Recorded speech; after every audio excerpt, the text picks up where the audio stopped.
Hello, we welcome. In this space, teleSUR English presents a production of the China Academy titled China Now, a news talk series that showcases the reality of the Asian giant, as well as the mixture of tradition and modernity in its culture, technology, and politics. In the segment China Currents, Chris Yan talks about the career and values of the new Foreign Minister Wang Yi, the economic guidelines of the Communist Party of China, and China's national security policies. In this session, Threshold Liza Pan tells us about a new study regarding findings on how nicotine impacts health, a new gas exploration project in Sichuan province, and how drones can help fight the flames. In the segment Thinkers Forum, the Professor Wen Yan, a researcher with the China Institute, offers a historical review on how China emerged as an empire and how it survived for centuries, outgrowing other civilizations. After these advances, join us and enjoy the first episode. China Currents is a weekly news talk show from China to the world. We cover viral news about China every week and also give you the newest updates on China's cutting-edge technologies. Let's get started.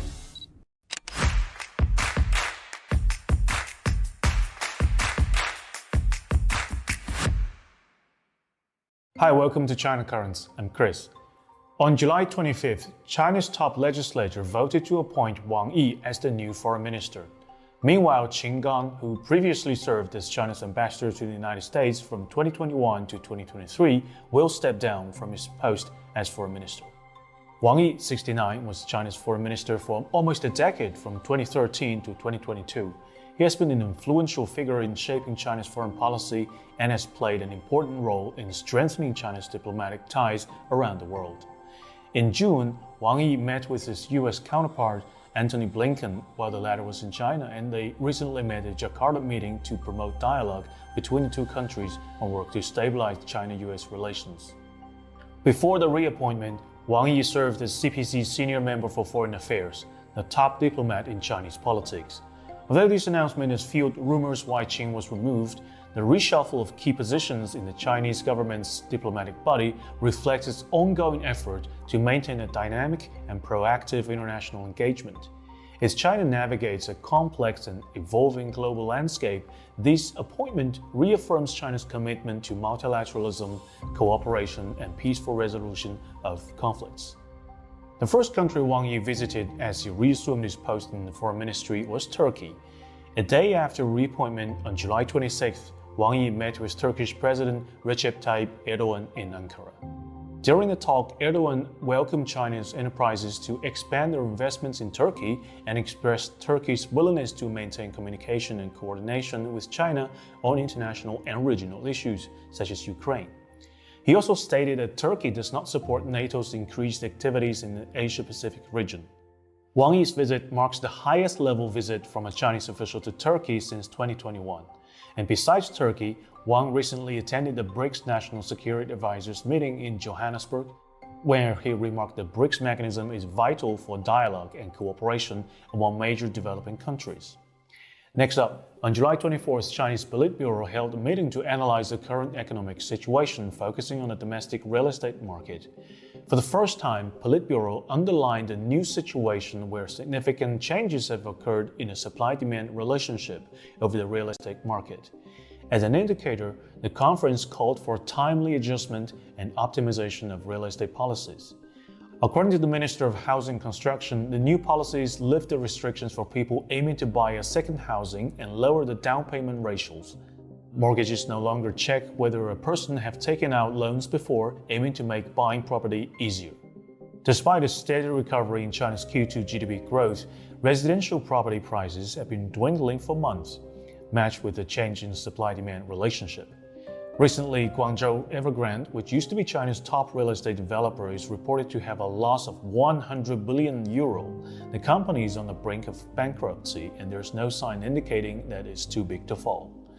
On the internet, netizens hold a very mixed feeling. Some people welcome the Politburo's promise of strengthening affordable housing and promoting the renovation of urban properties.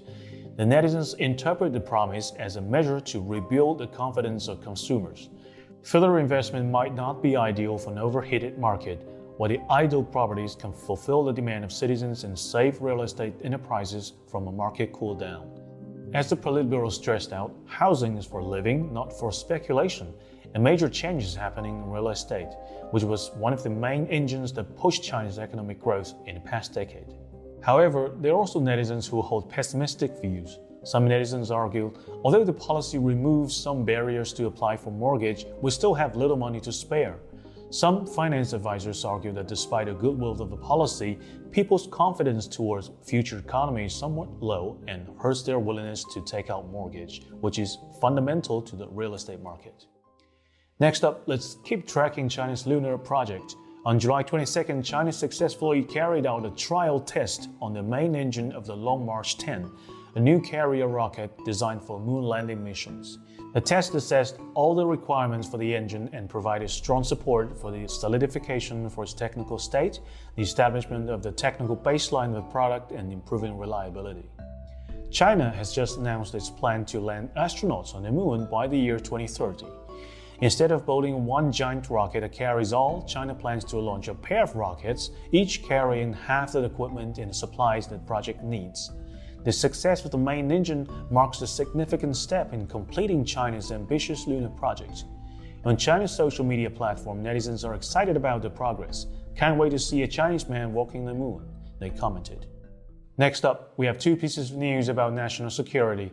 On July 20th, during a security conference in Colorado, William Burns, director of the Central Intelligence Agency, claimed that the United States has made progress in rebuilding its intelligence network in China after having lost most of its agents a decade ago. Burns also stated that the United States has strong human intelligence capability in its spy operations. In response to Burns' comment, on July 24th, a spokesperson from the Chinese Foreign Ministry vowed to take all necessary measures to resolutely safeguard national security in a press briefing. Information warfare has been a controversial topic among Chinese netizens. The supporters believe that the West is infiltrating China's online discussions to stir up resentment, and the opposition claimed that such warfare is merely another witch hunt that violates China's free speech. Now, as Burns admits the espionage activities of the US and a strong human intelligence capability it possesses, the long-divided public opinion shifted towards Chinese government. Online discussions show unconditional support for the response by China's foreign ministry, condemning the US's open provocation. Interestingly, Burns was reported to have come to China on a secret mission in May. The reason for that visit, according to him, should be reducing tension and keeping communication between both sides. While considering his comment on the rebuilding of spy network in China, come on, Bill, we all know what brought you here. Speaking of spying activities, China is one of the most attacked countries in cyber attack. On July 25th, the Wuhan Earthquake Monitoring Center, a key institution responsible for monitoring seismic activity in the region, suffered a cyber attack initiated by overseas organizations. The compromised equipment was immediately sealed off, and an investigation was launched by the public security authorities. According to a statement released by the Wuhan Public Security Bureau on July 26th, a Trojan horse program that aims to control and steal seismic intensity data has been discovered. This is a very sensitive data that shows the intensity and magnitude of an earthquake. According to experts, the data is taken into account when building certain military defense facilities. Therefore, the cyber attack is considered a serious threat to national security. Although the exact identity and motive of these groups remain unknown at this time, it's strongly suspected that this attack came from the United States, following their previous cyber attack on the Northwestern Polytechnical University in Xi'an, Shanxi Province in June 2022. The attack on China's vital infrastructure highlights the growing importance of cyber warfare in the ongoing geopolitical tension between China and the United States. Next up, let's take a look at the industries in China. On July 22nd, state media CCTV reported that China has just achieved a mass production of domestically made magnetic resonance imaging instrument, breaking through a long-standing foreign technical blockade. MRI technology plays a crucial role in diagnosing various major illnesses such as cardiovascular, neurological, and tumor-related conditions. However, the production technology for MRI equipment has been subject to foreign restrictions for a long time. After a prolonged period of independent research and strenuous efforts, China has achieved a major milestone with the successful development of domestically produced MRI equipment.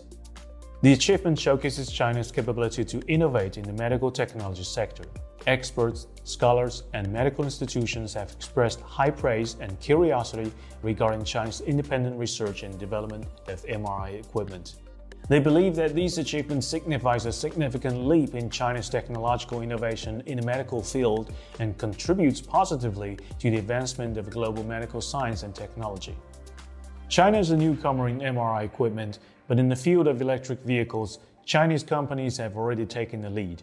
On July 26, Volkswagen Group, the German auto group that owns Volkswagen, Audi, Porsche, and Lamborghini, announced a long-term technical cooperation agreement with Chinese EV maker XPeng to jointly develop two B-class battery electric vehicles for the Chinese market, which are expected to be launched in 2026. Volkswagen will invest $700 million in XPeng to acquire 4.99% stake and secure an observer seat on XPeng's board of directors. On the same day, Volkswagen subsidiary Audi also signed a strategic memorandum of understanding with SAIC Group, China's largest automaker, to develop intelligent connected vehicles. Recently, Audi admitted it's been left behind in the race of electric vehicles. Many Chinese netizens believe the cooperation will promote technological complementarity between the Chinese and German automotive industry. If everything goes according to plan, the cooperation should give German auto giant a chance to catch up in the heated race of electric vehicles. Next up, social media giant TikTok is set to launch an e-commerce program in August, aiming to help Chinese merchants to sell products to American consumers. According to a report from the Wall Street Journal, TikTok is building an Amazon-like online shopping center, which integrates different channels where users can view and purchase goods in a single page. It will provide a suite of services ranging from storage to shipping to merchants in China, stepping up its rivalries such as Shein and Temu. Some influencers in China had apparently predicted TikTok's move into e-commerce. For example, a Chinese influencer with more than 100 million followers on Douyin announced 3 months ago that he would launch a TikTok channel for cross-border e-commerce. Many Chinese netizens believe that e-commerce program will create new opportunities for small and medium-sized enterprises, while others wonder if the US government might use it as a pretext to impose sanctions on TikTok. Last but not least, on July 27th, China, North Korea, and Russia commemorated the 70th anniversary of the armistice agreement that ended the Korean War. Chinese and Russian delegations met with the country's top leader Kim Jong-un and attended a series of events in Pyongyang. The Chinese delegation was led by Li Hongzhong, vice chairman of the National People's Congress Standing Committee and a member of the Politburo. The Russian delegation was led by Defense Minister Sergei Shoigu. The Korean War is known as the war to resist US aggression and aid Korea in China. It's often regarded as a victory to US aggression in East Asia and a first victory against Western imperialist power in modern Chinese history since 1840. On social media platforms, state media vowed to inherit the great spirit that Chinese people and military displayed during the war. For netizens, the war and its anti-US hegemony connotation has become more vivid since China is facing new challenges from hegemonic acts in the new era. That's all for today. Thank you for watching this episode of China Currents. If you have any thoughts and comments about the show, please reach us at the email address below. I'm Chris, looking forward to hearing from you, and see you next time.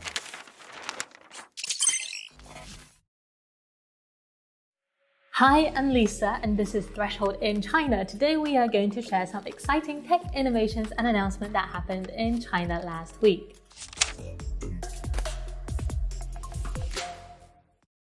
Nicotine, an addictive chemical found in tobacco plants, can cause serious health problems, like we all know.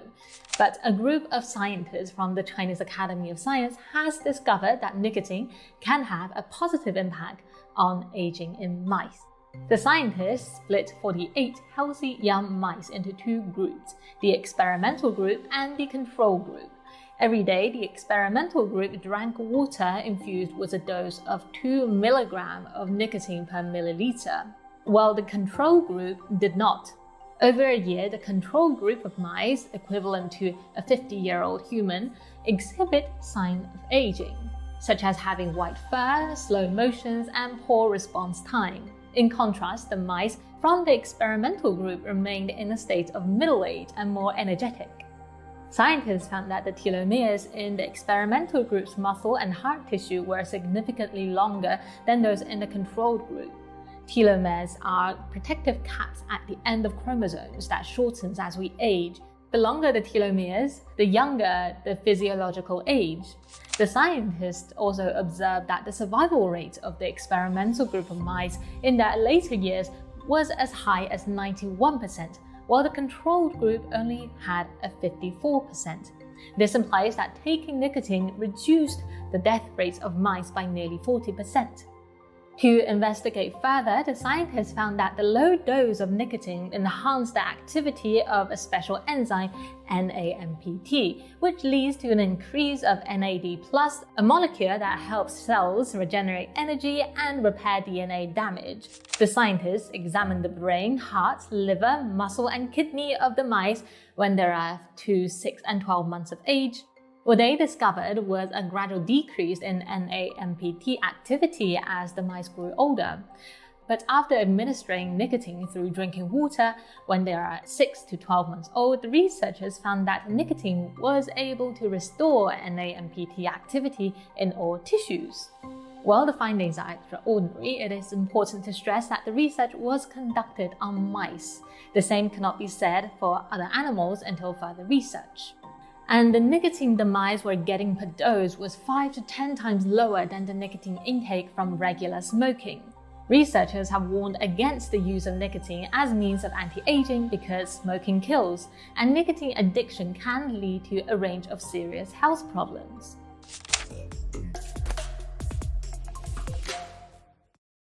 China has begun drilling its second 10,000-meter deep mega well in the hopes of tapping into a vast natural gas reserve.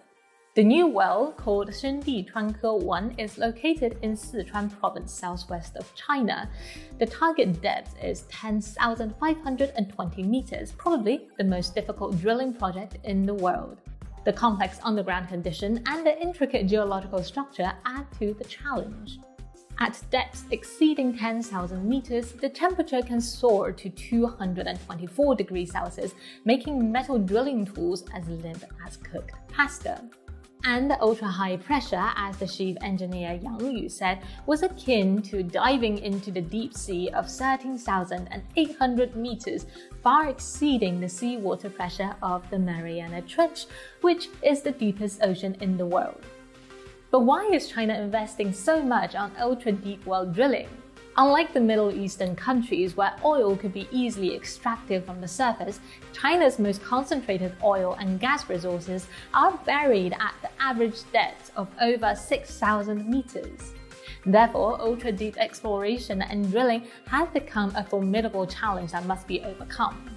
Ultra-deep is a term reserved for wells that extend beyond 9,000 meters. They are widely regarded as some of the most technically challenging projects in the oil and gas engineering industries. And it's China's second go at ultra-deep drilling, following its first attempt in Tamen Basin, a petroleum-rich region in Xinjiang province, and holds the title of Asia's deepest well. Against the backdrop of geopolitical conflicts, power shortage, and global price fluctuations, energy security has shot up to the top of China's priority list. In response, the country has been putting in enormous efforts to increase domestic energy output by 2025 as a part of its current 5-year plan, while also pursuing clean energy collaboration with other nations. China's natural gas production has been on an upward trend since 2021, and it's the world's 4th largest producer. Moreover, its natural gas supply has now surpassed that of oil. The Shengdi Chuanke 1 well is therefore a vital part of China's energy strategy. If this project succeeds, a new ultra-deep natural gas storage area is expected to be on Earth. Beyond this practical objective, the team also has a more academic goal: to collect geological data from these extreme depths to explore the evolution of the Earth, the origin of life, and climate change. The project's deputy manager, Ding Wei, linked this ambitious 10,000-meter exploration to a major natural project on par with lunar exploration.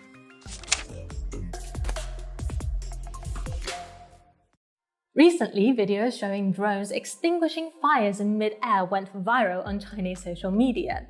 A rocket streaked across the sky and slammed into the fire building. Those rockets were launched by drones, which were equipped with powder extinguishing agents that could smother fires and prevent them from spreading. These fire drones were made by various Chinese manufacturers, including the well-known DJI and Guofei Aviation. They also have powder sprayers and thermal cameras installed. Drones like these have come with unique advantages. First, the conventional way to put out a fire on a high-rise building would require a fleet of fire trucks with powerful water cannons.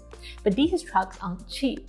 According to Firefighter Insider, a basic fire truck or engine with no equipment on it can cost from $250,000 to $6 million US, depending on the type of vehicle. Then there's the equipment too that can cost more than the truck itself. Meanwhile, a typical fire drone costs around $7,000. Of course, a rescue mission would normally require several of these drones, but the price gap is significant. Also, the fire scene is often highly variable and complex. Some might be a high-rise building where fire departments have difficulties in reaching. Drones, on the other hand, are not limited by terrain and light. They have a high mobility, and their visible light camera and the thermal imaging camera can penetrate smoke and some building obstructions, obtaining temperature distribution and achieve precise firefighting.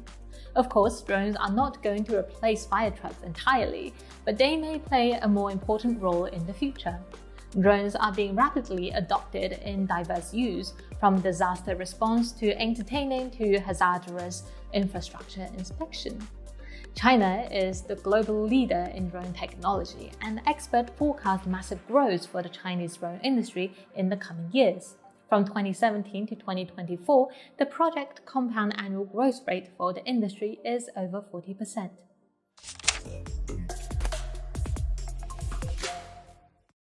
For most of us, a lack of sleep can have an effect on our emotional stability. We tend to be more grumpy when sleep deprived. But for those who are battling depression, a lack of sleep might temporarily lift their spirits. Professor Rao Hengyi and his team studied the effect of total sleep deprivation on emotional state and function connectivity networks. The study involves 38 healthy individuals, 30 severely depressed patients, and the controlled group was 60 individuals who were allowed to sleep undisturbed.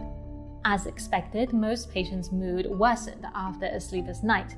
However, 33% of the depressed patients experienced improved emotions.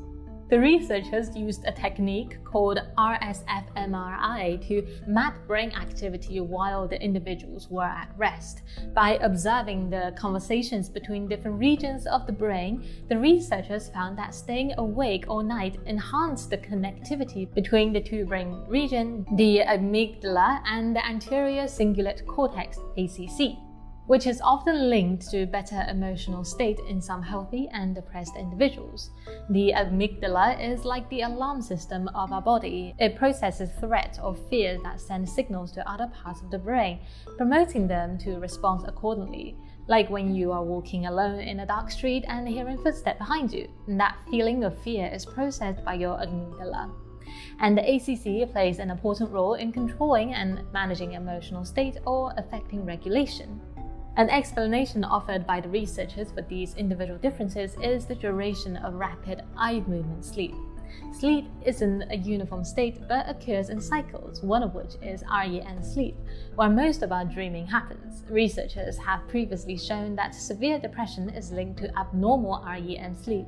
However, when it comes to total deprivation, the lack of REM sleep might offer some participants a much-needed break, allowing them to regain control over the amygdala from the bottom top. This surprising interplay between sleep deprivation and emotion regulation could provide a new direction for depression treatment, turning the nightmare of sleeplessness into a potential lifeboat. And that is all for today's Threshold. As always, please let us know if you like this new section on science and technology in China, and we will do more in the future.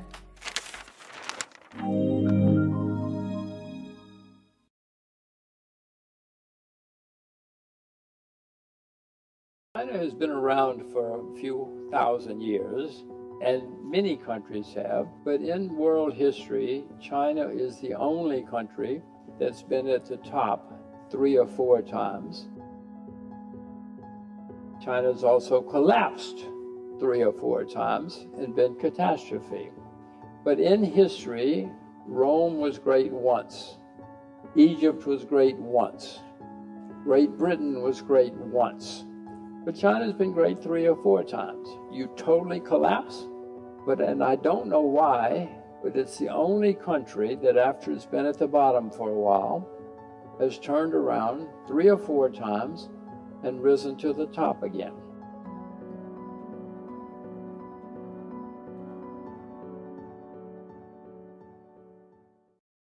Mr. Rogers raised his question on a long civilizational timescale, stretched across 6 millennia. He mentioned the ancient Egyptian civilization, the Roman Empire, and the Great Britain Empire. So, we'd better start with a brief outline of the world history. By the 4th millennium BC, the Egyptian civilization on the banks of the Nile and the Sumerian civilization in the Mesopotamian Valley had both reached the height of their glory. And around the same time, the Minoan civilization on the island of Crete also flourished. Although these civilizations seem to be developed independently, their life cycles follow a similar pattern. They reach their pinnacles, then collapse and disappear altogether after being invaded and conquered by outsiders. Why did these great civilizations fail to rise again and die out soon after? If an immortal spaceman were looked down on the eastern Mediterranean region from space at this time, he would notice that while most human groups in this region were hunters and gatherers, following food sources, constantly on the move, living a nomadic lifestyle. In his birth view, the ancient Egyptian, Sumerian, and Minoan civilizations, which developed into complex settled societies, were outliers. The invention of solar and lunar calendars in ancient Egypt, the construction of large cities and the sophisticated irrigation system in ancient Sumer, and the building of great palaces and road networks on the ancient island of Crete are typical signs of long-term settlement. But for a long time, these civilizations were isolated and vulnerable, like small islands in the high sea, in danger of being swallowed up by the raging waves, the invasion of the nomadic peoples. As the well-known English historian H.G. Wells put it, the two ways of life specialized in opposite directions. It was inevitable that nomad folk and the settled folk should clash, that the nomads should seem hard barbarians to the settled peoples, and the settled peoples soft and effeminate and very good plunder to the nomad peoples. Along the fringe of developing civilizations, there must have been a constant raiding and bickering between hardy nomad tribes and the mountain tribes, and the more numerous and less warlike peoples in the towns and the villages. Between 2278 and 2154 BC, Guten hordes invaded Akkadian Empire, bringing an end to an existing civilization without building another in its place. Between 1790 and 1560 BC, the Hittites built an empire in Asia Minor. The ancient Babylonian Empire had lost most of its holdings to the south and the east. The ancient power centers of Sumer were thus largely destroyed and abandoned. Between 1782 and 1630 BC, the wandering Western Semites seized the throne of Egypt and destroyed the Middle Kingdom. Between 1400 and 1200 BC, the palace of Gnosis was destroyed, never rebuilt, and left deserted. And finally, sometimes around 1177 BC, the most murderous warriors, known as Sea Peoples, sailed to destroy the established world and start a new one. With their great migration as well came the downfall of ancient Egypt. The Egyptian inscriptions read in part, "They came from the sea in their warships, and no one could stand against them. Resistance was futile. Their palaces were burned, and their cities destroyed." This is the history of the Eastern Mediterranean area as a whole. It is the triumph of the nomad folks, the devastating conquest upon settled folks, one after another. But one could imagine, what if settled folks won? If, at some critical point, the society of sedentary people not only had a larger population and more land, but had also become well-organized, well-equipped, educated, and trained, and thus strong enough not only to defend their homes, but also to fight back against the nomads and take their base camps, the main historical narrative would have been very different.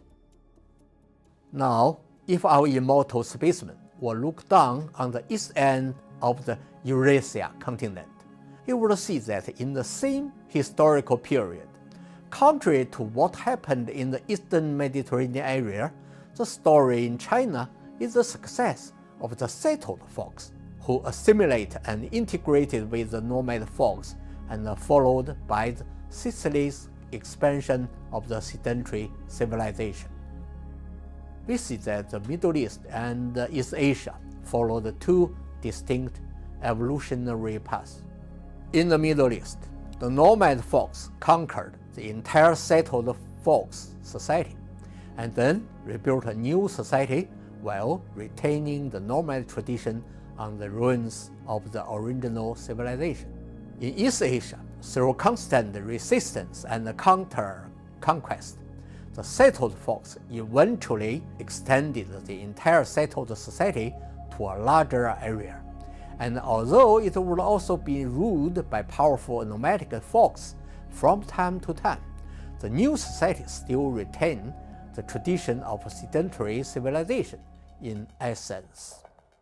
Ms. Rogers also asked why the Roman Empire and the British Empire became number one for a single period of history and then never recovered after their decline. In fact, the Arab Empire in the 7th to 10th century, the Mongol Empire in the 13th to 14th century, and the Ottoman Empire in the 16th to 19th century were all the same. They never resurrected after their collapse. Well, the fundamental reason is this. These empires were all nomadic-dominated empires. Their rulers were either horse-riding nomads, or camel-riding nomads, or sheep-riding nomads. And although the nomadic rulers also learned many culture establishments and refined arts from the conquered, and gradually became part of the civilization, they all follow the same pattern of rise and fall. It begins with the unity upon kindred nomad tribes, then reaching their heyday in the war of conquest and settle down on the conquered land, then at the point in time quickly fall apart after the failure of the fresh overseas adventures, or the failure of internal ethnic assimilation and cultural integration, or both. Take the Roman Empire as an example. The barbarian tribes that destroyed the Eastern Mediterranean civilizations were in fact the very creators of the ancient Greco-Roman civilization. Before the establishment of Alexander the Great's empire, the Celtic barbarians from Gaul entered Rome.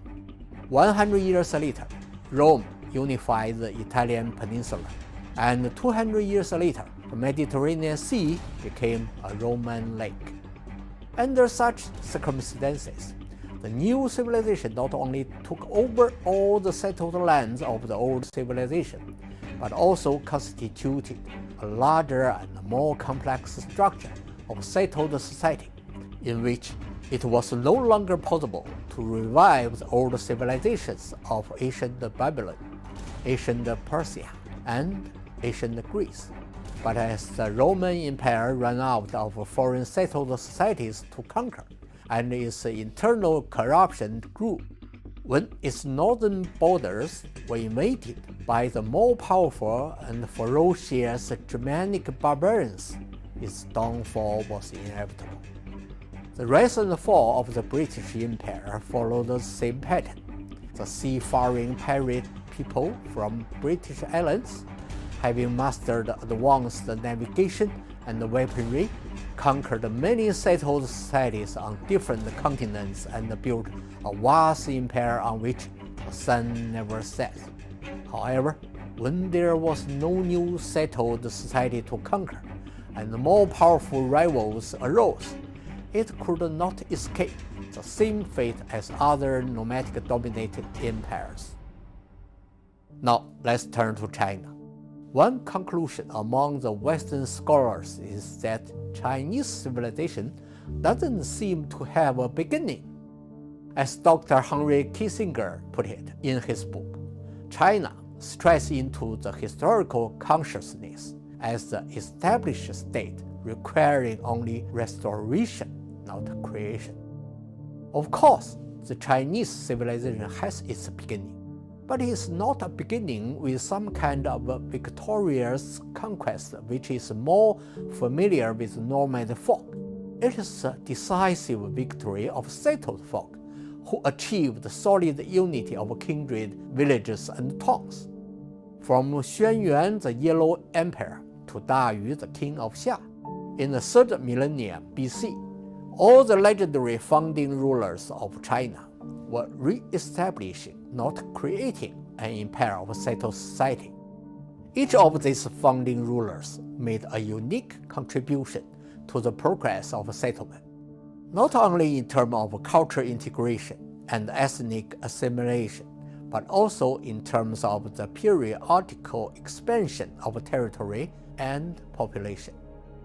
Da Yu becoming the ruler of the Xia dynasty was a landmark event in history. In those ancient times, when great floods were common, people in other parts of the world had only two choices: to be swallowed up by flood or to flee far away from it. But the Chinese people, and only Chinese people, saw a third option: to rely on human power to level the land and divert the water. A chosen king with a high moral standard managed to unite all local laws, gather massive human and material resources in his kingdom to complete this huge engineering project of flood control. And from then on, the settlement of the Chinese people were permanently fixed in the form of 9 states, which have not changed for 4,000 years since then. Through large-scale water management projects, early Chinese sedentary societies greatly expanded their boundaries and effectively reached their critical point of survival from destruction by the surrounding nomadic societies. Ancient Chinese texts gave different names to the nomad folk in the directions of south, north, east, and west, showing that by this time, China's sedentary agricultural society had already expanded into an almost circular territory centered in the middle and lower plain of the Yellow River, squeezing all the nomadic tribes into the remote surrounding area. This is why China came to be known as the Central Kingdom, although its size was sometimes larger and sometimes smaller. Mr. Rogers realized that China has fallen many times in history. There have been many periods of civil war, interregnum, and chaos in Chinese history. These periods he refers to are no other than the similar dark ages when China, as an agricultural society of settled folk, was overtaken by nomad folk. Around the same time as when the Germanic barbarians invaded the Roman Empire, quite a few wandering tribes living in northern China known collectively as the Five Whos, finally became strong enough to break through the defense boundaries of northern China. However, unlike the Roman Empire, which completely collapsed under the attack and could not be rebuilt, the Five Whos entered China and embraced Chinese culture based on sedentary civilization and became part of the new Central Kingdom. After a century of great integration, the great empires of the Sui and the Tang dynasties, as a reconstruction of Qing and Han dynasties, encompassed more people, covered larger territories, and reached higher culture peaks. Then, history repeated itself. In the 13th century, the Mongol Empire, the greatest steppe empire in human history, rose almost overnight, sweeping over much of the known world, including all of China. But unlike the rest of the world, the Mongol dynasty that was established in the land of the Central Kingdom, once again out of their own tradition. It was not a nomadic Mongol empire anymore, but to a great extent a copy of the Qing and Han sedentary kingdoms. In the case of China, although the rulers were replaced by the foreigners, its own culture sphere actually expanded into the ruler's homeland. Furthermore, because of the ever-elevating critical point of survival after each collapse, as if by law of nature, the Chinese state has increased its capacity to rebuild itself. The great unification of Ming and Qing dynasties from the 15th to the 19th century was a repetition of history, encompassing more peoples, covering a larger territory, and reaching a higher culture peak. At this point, I believe I have answered Ms. Rogers' question in a very comprehensive way. So, knowing all of this, how should we understand the world as it is today? First, we need to recognize that the great rejuvenation of Chinese nation today is still with its uniqueness and can't be compared to or predicted by the rise and fall of other empires in history. Comparing China to Germany and Japan in recent history, or see China as an emerging superpower that threatens existing world order, are misleading, if not incorrect. The historical process of China, from its decline to its rejuvenation since the late days of the Qing dynasty, can still be seen as a repetition of history. That is, the rejuvenation of its own tradition and the gradual creation of a new civilization by absorbing elements from different civilizations. This is the unique characteristics of Chinese civilization and the fundamental reason why it became the most continuous and successful settled civilization in the world. On a global scale, since the end of the 19th century, with stronger sovereignty of the nation-states, tighter border controls, and increasing urbanization, the phenomenon of great migration of ethnic groups have gradually disappeared. Well, the population of settled societies has increased dramatically. Compared to most times of the human history, we can say that the world today is a globally settled world. There are no longer an entire society of horse riding or camel riding or boat riding people.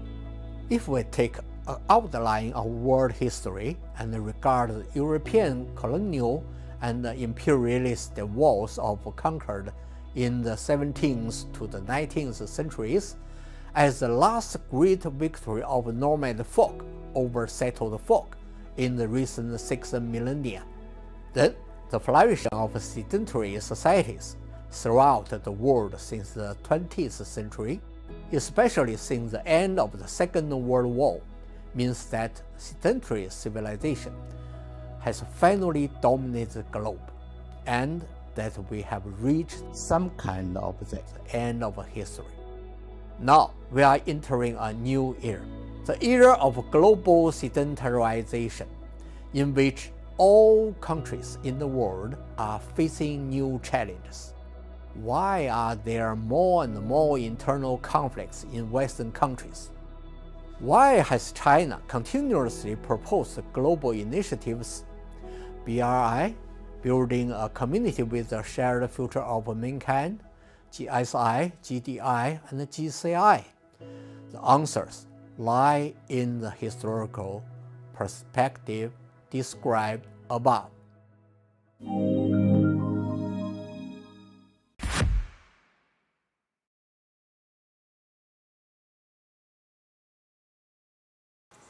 And this was the first episode of China Now, a show that opens a window to the present and the future of China. I hope you enjoyed it. See you next time.